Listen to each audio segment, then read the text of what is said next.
Uttar Pradesh cabinet ने निर्णय लिया था कि हम लोग पश्चिमी उत्तर प्रदेश को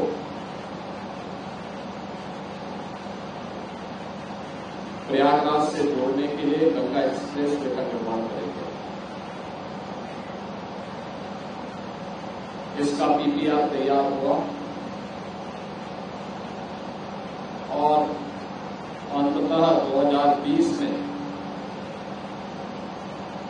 इसे कैबिनेट ने अपनी मंजूरी देकर के इसके डीपीआर की कार्रवाई को आगे बढ़ाया।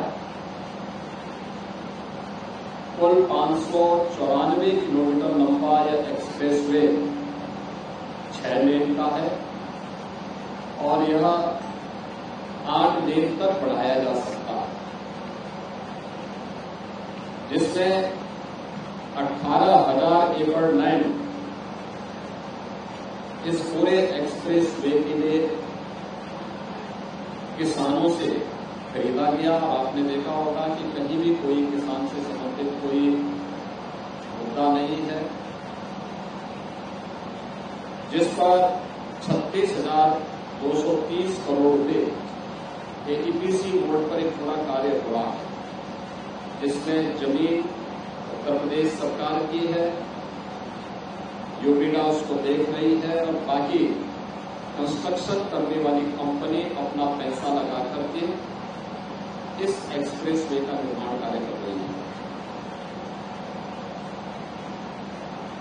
इतने लंबे यानी देश के सबसे लंबे एक्सप्रेसवे में से गंगा एक्सप्रेसवे है।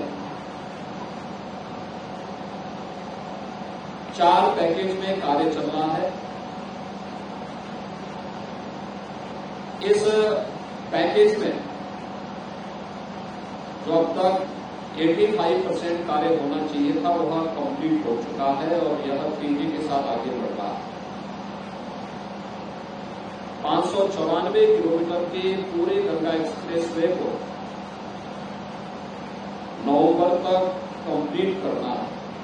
जिन संस्थाओं के साथ में उत्तर प्रदेश शासन का एग्रीमेंट है, उन्हें इस कार्य को समयबद्ध तरीके से आगे बढ़ाना है और आज इन्हीं कार्यों की क्वालिटी की जांच करने, इसका निरीक्षण करने के लिए हम लोग आज निकले हुए हैं। शाहजहांपुर के पास यहां पर 2 उपलब्धि अतिरिक्त इसको प्राप्त हो रही है। एक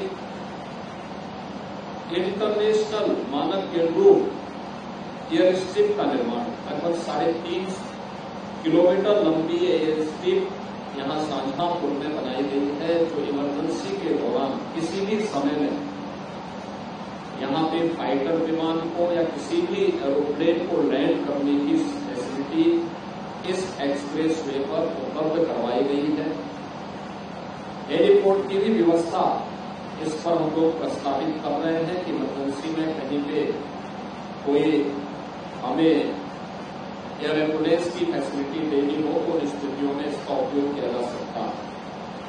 दूसरा, यहीं से शाहजहांपुर से हम लोग फर्रुखाबाद होते हुए आगरा लखनऊ एक्सप्रेसवे को बुंदेलखंड को जोड़ने के लिए एक लिंक एक्सप्रेसवे का निर्माण भी करने जा रहे हैं, जो इस पूरे क्षेत्र को विकासशील गति के साथ जोड़ने का कार्य करेगा।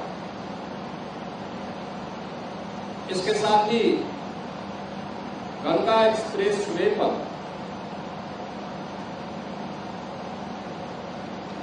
आधा दर्जन स्थानों पर इंडस्ट्रियल कॉरिडोर विकसित करने की कार्रवाई, औद्योगिक विकास के लिए अलग अलग क्लस्टर विकसित करने के लिए भी लैंड एक्विजिशन की कार्रवाई को आगे बढ़ाया जा रहा है, जिससे इंडस्ट्री वहां पर स्थापित हो सके, एक्सप्रेसवे का लाभ लोगों को प्राप्त हो सके और रोजगार के सृजन के लिए स्थानीय नौजवानों के रोजगार और नौकरी के लिए हम स्थानीय स्तर पर ही ये सुविधा उन्हें उपलब्ध करवा सके।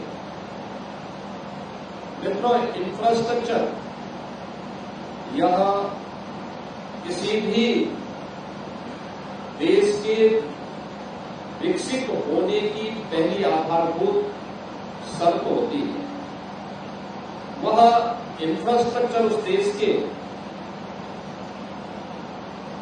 स्पाइनल कॉर्ड जैसी होती है, यानी उसकी रीढ़ की हड्डी होती है। जितना अच्छा इंफ्रास्ट्रक्चर होगा उतना विकसित होने की संभावना उसके पास तीव्र होगी।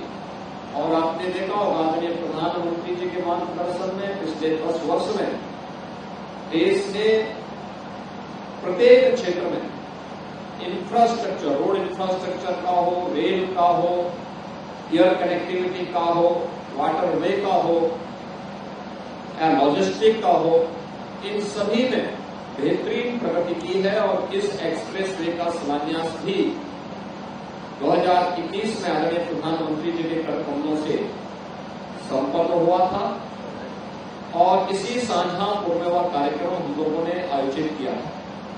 और मेरा यह मानना है कि नवंबर में एक्सप्रेसवे का निर्माण कार्य पूरा होने के उपरांत इस एक्सप्रेसवे को एक नई गति के साथ आगे बढ़ाने में उत्तर प्रदेश की प्रगति को और आगे बढ़ाने में मदद मिलेगी, क्योंकि गंगा एक्सप्रेसवे अब प्रयागराज मेरठ के बीच में नहीं होगा, बल्कि मेरठ से हरिद्वार के बीच में भी जाएगा और प्रयागराज से काशी और पूर्वांचल एक्सप्रेसवे से जोड़ने के लिए यह गाजीपुर तक भी जा रहा है और फिर गाजीपुर से होते हुए शक्तिनगर सोनभद्र तक भी जाएगा।